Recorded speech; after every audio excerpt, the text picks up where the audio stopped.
Thank you so much, Professor Kawako, because I think that this is a major area that Singapore needs, that's building consensus and having the time to do that, because people in Singapore usually do not have the time. So thank you so much, and there's so much to learn. And thank you very much for Ms. Takako and also Omai-san for inviting me to be here, and also the organizers. I'm very, very privileged to be here to share with you something about Singapore. And my name is Ruth, and I come from Raffles Institution of Singapore, and I just want to, on behalf of a school that is a little red dot, from Singapore, and that's what we call ourselves because we are so small. And slowly. Okay, so I just want to take some time, if you allow me, to share a little bit about what happened last year when we celebrated our nationhood of 50 years. And this will give us a little background on how we have grown within this 1 year tremendously as a nation to appreciate more about ourselves. So it was a year that is so remarkable of soul-searching as we experienced the passing of our founding father, Mr. Lee Kuan Yew. If you know Lee Kuan Yew, everybody? Yes? Okay. So Mr. Lee Kuan Yew, during the year of Jubilee, which is our year of 50th year, and his departure sparked off a deep, deep sense of gratitude towards this place we call home. And myself, when I was on a train reading his news, I will be crying and crying. And this is unprecedented, and this is something that I didn't even know that I had that feeling towards someone whom I have not met physically. So, and also deep appreciation for the price our forefathers have paid and fought and turned Singapore from a third world to a first world. And there was such a great awakening of a place-based inquiry and appreciation among the citizens to know more about our past and also about our place. So it was during the week of mourning, you can see people queuing up to pay respect to him. And within a short week of mourning, it was declared a 1 week mourning. So there was so many footages like this on the TV. It was shown about 24 hours for a whole week. 24 hours, it was shown footages of how Mr. Lee built the nation. And there was such outpouring of grief. And as you can see, these are queues that pay respect to Mr. Lee. And they were queuing for 10 hours. People just swarmed there, and they had armies of people trying to manage the queue. And it was for an entire week, every day, every night for 1 week. And that was a time where there were citizens, the young, the old, the disabled, queue up 10 hours to pay respect. And volunteers distributed drinks and umbrellas for free. People come up, and people were so grateful for one another, and they were helping each other, and strangers cared for one another while waiting.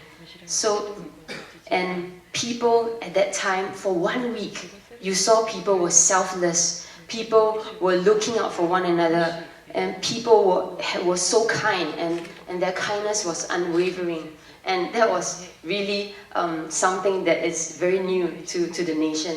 And so I just want to say that all of us were united by one legacy, which is left by Mr. Lee, which is Singapore itself. And this experience challenged the paradigm of what it means to us as Singaporean. And why we asked, why did it only take the passing of Mr. Lee to ignite such a strong sense of upsurge of understanding who we are and understanding where we come from, and understanding our history. So this is a backdrop for you, and for the next 20 minutes, I hope to be illustrating why the role of education, and particularly experiential education, is so imperative in changing the landscape of Singapore in this growing affluence of inequality, income inequality, and this elusiveness of national identity, and having many migrants and immigrants, or influx of immigrants, marginalization of groups, and of course environmental changes, climate changes, and compromising our biodiversity, and the dilemmas between heritage and heritage conservation versus urban development in this land-scarce island of Singapore. And so these challenges are the future, are the challenges that future needs to tackle, and hence, so that it can bring us to a better 50 years ahead. So, Singapore, I just want to say that, okay, before that, education, as I said, especially ESD, it's important to build resilient Singaporeans and to understand the nuances of and the trade-off that constitutes sustainable development, and thereby understand the role of our future leaders. So I believe that whatever we are talking today in the symposium, in relation to experiential education or place-based, it is the nation's call to equip our next generation to be more resilient, to have skills and knowledge such as sense of connection, empathy towards other people. So to give a backdrop of what Singapore is like, Singapore has a colonial past and with an immigrant heritage. It's a small nation, and this image, I used it because most of Singaporeans stay in these places, which is HDB flats, like apartments. And so Singapore with a land, okay, I'll tell you the land is there's only about 700 square kilometers, which is, to tell you how small, it only takes 1 hour to drive from one end to the other. Just 1 hour.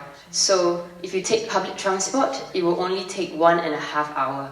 So this is how small we are. And we have about 5.5 million people. And to give you an idea, this is a chart where we have only 3.3 million of Singaporean, and the rest of about 1.46 million people are non-Singaporean. So 3 out of 3 people in Singapore, 1 of them are not Singaporean. They are migrant people from different countries. And so this is, as you can see, the population growth, especially for our migrant people. So Singapore geographical location and equitable tropical climate support this lush vegetation as well. So despite the fact that we have already lost 90% of the original forest that we had, and so during the 1960s and 70s, there are extensive urban renewal projects that was undertaken in this nation. Okay, so this was in the 1960s, and it was overcrowding and inadequate infrastructure and a lack of proper housing. So hence, to encourage economic growth, we have to make space, and there were industries that comes up, and urban development displaced large number of people, and so there was a classic case of dilemma between urban development and ecological conservation and heritage conservation. So during the 1980s and 90s, of course, because of growth of GDP, and we are trying to grow our economy and attract investors, and also open trading policies, massive foreign employment, and also the bulging of our population. So this has created a nation that's as such. Our government also look into greening our country very much. So we are also trying to be this city in a garden. Okay, so with this as a backdrop, this is issues and concerns of the nations that I would like to propose that some of the people are experiencing. We talk about sense of displacement and disconnection, sense of displacement through a loss of sense of place with urban development and the loss of memories, past, and also stories connected to it. That's the reason why when Mr. Kako was, Miss Kowako was talking about the revitalization, I think this is extremely important in Singapore. So, for instance, in this case, we talk about there is this example of old town, Tiong Bahru, and this is also a picture that is taken in Tiong Bahru itself. You can see there are a lot of hipster cafes coming up, and when elderly, such as we can see, do not know where to go, and also cause the local prices property to come up, and so this is one. And the other example that I want to give is the loss of heritage. And in this case, you can see Bukit Brown. It's a cemetery. And okay, it's a loss of heritage and biodiversity. Example will be, this example has gained worldwide attention last year. Bukit Brown is a cemetery which was the final resting place of pioneering Chinese immigrants to Singapore since the mid-19th century. So 100,000 graves were pending to be hauled up from the ground to pave way for development. So this also caused a huge upheaval. As you can see, there are many people come up and say, no, we have to save this place. And that's the reason why the news that talked about how these people that came up really meant the soul of Singapore. It's gaining the soul of Singapore, and people are going back to their roots and understanding more. So these are the pictures you can see. Okay, and next will be the epidemic of isolation and loneliness. So their aging population gave rise to many elderly people staying home alone, and there's a lack of connection and trust. So that is detrimental to the psychological health of elderly. So so as you can see, this is also a recent newspaper that says that there's more seniors taking their own lives. It has jumped from about 200 people last year. So this is another example of the loss of heritage and loss of the history. So it's a flea market that has a lot of old people who sells all the old watches, antiques and all. But soon it will also be gone for development. So this is one more example. It's also Chek Jawa. It's also being preserved, thank God, for 10 years after some of the nature enthusiasts lobby for it. So this is another example that we can see that sometimes the government does listen to us and listen to the people, but again, because of our land scarce Singapore, we do not know when this will go as well. And the last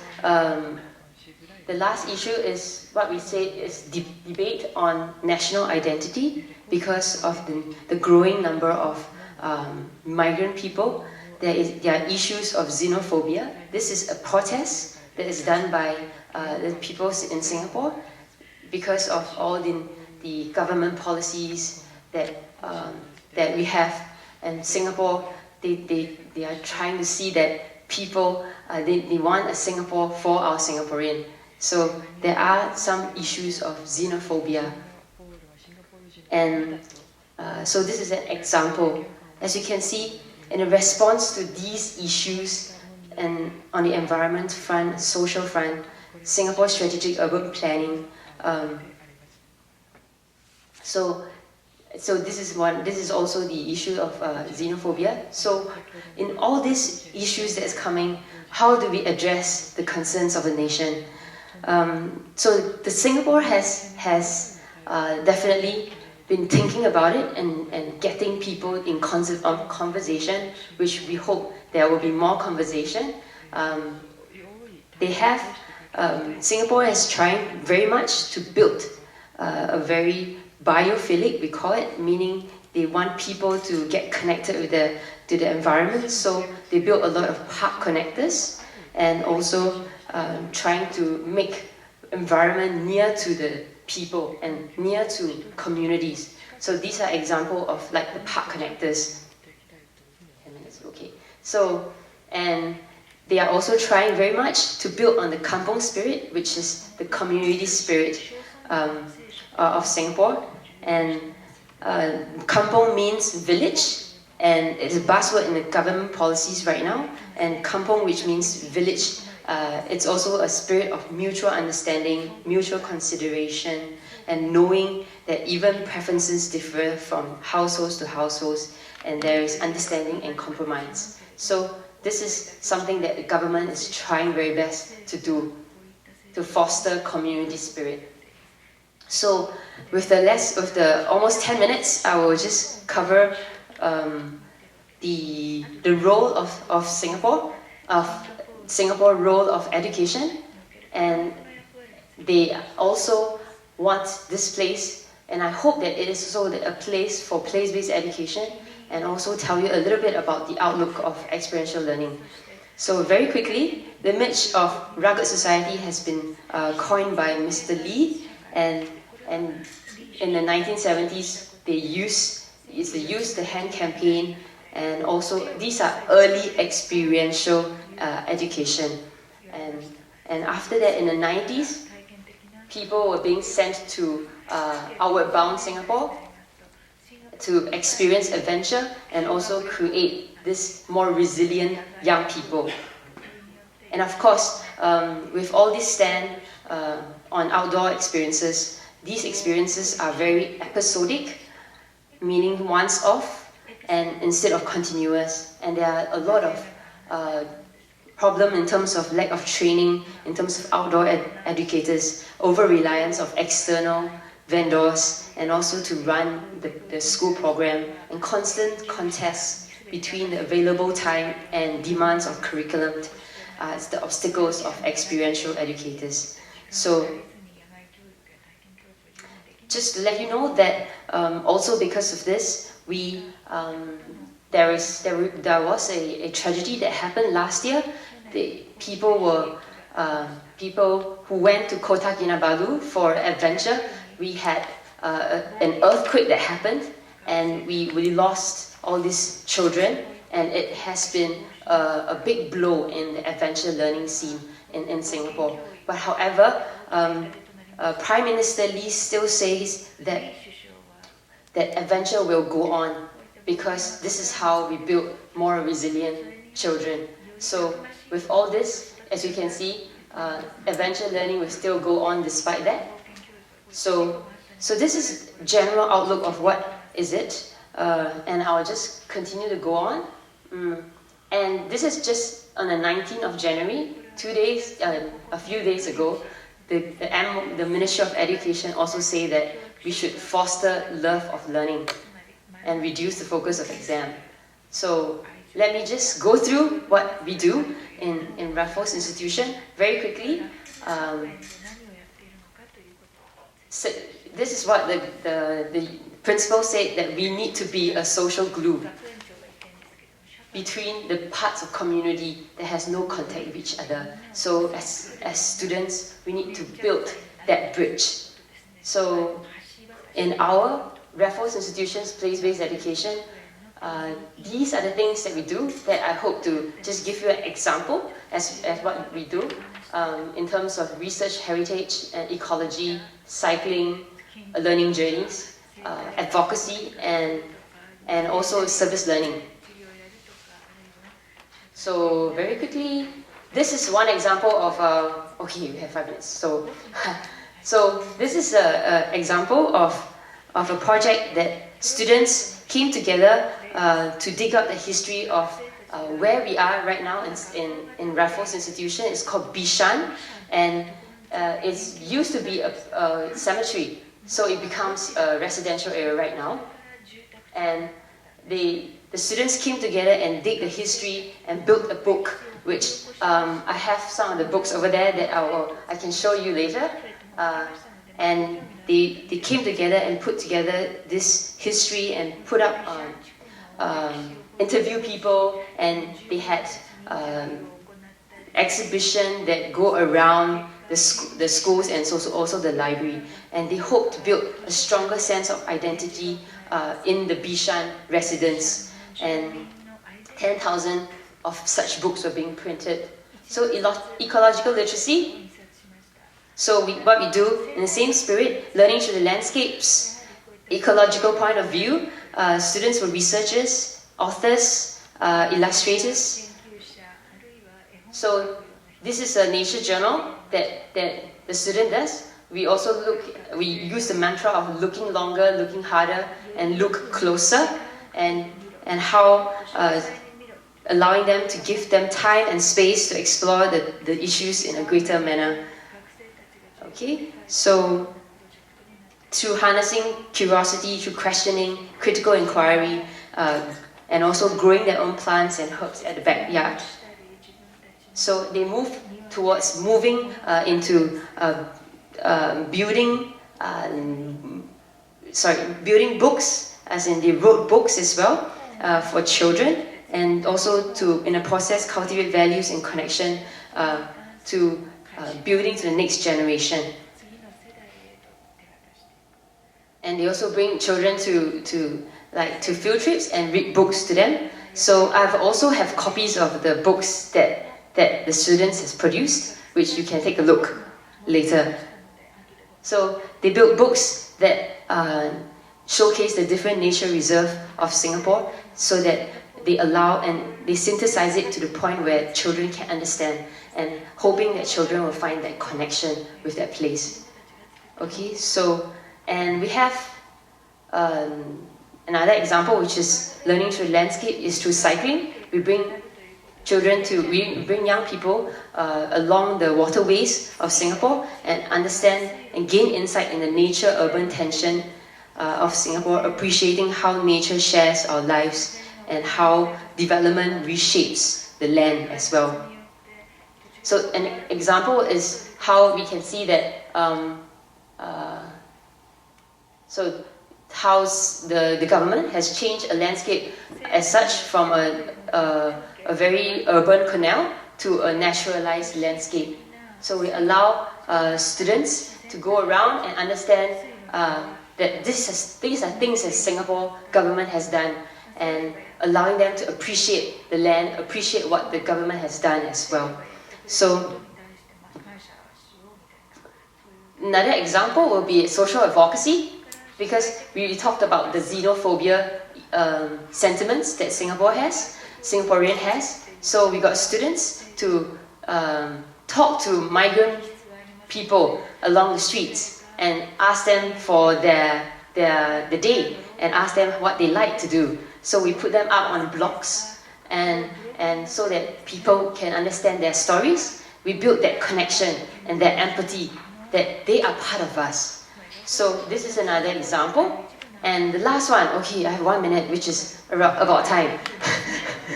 So last but not least is local and also overseas service learning.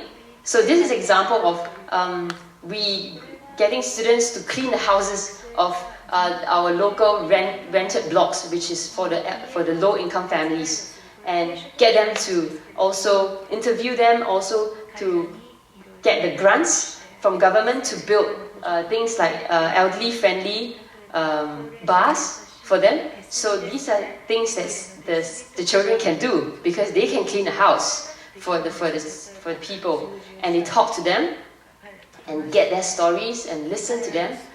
Yeah, sometimes it's just about connection and listening. So on the overseas front, we bring students out to neighboring countries, which is our okay, please finish.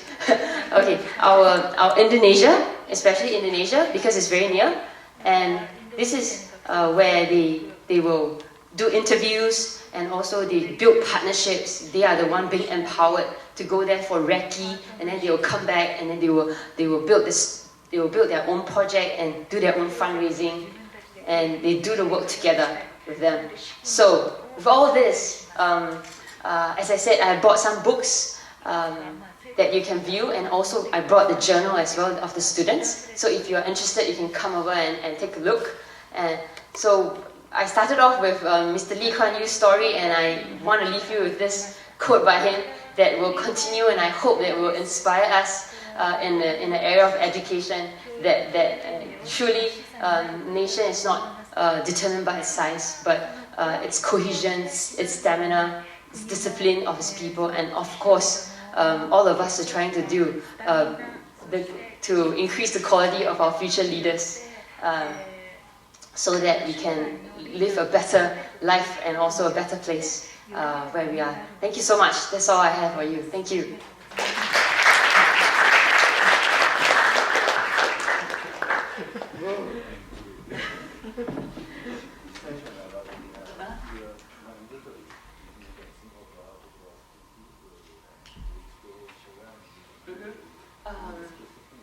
Okay, I didn't mention.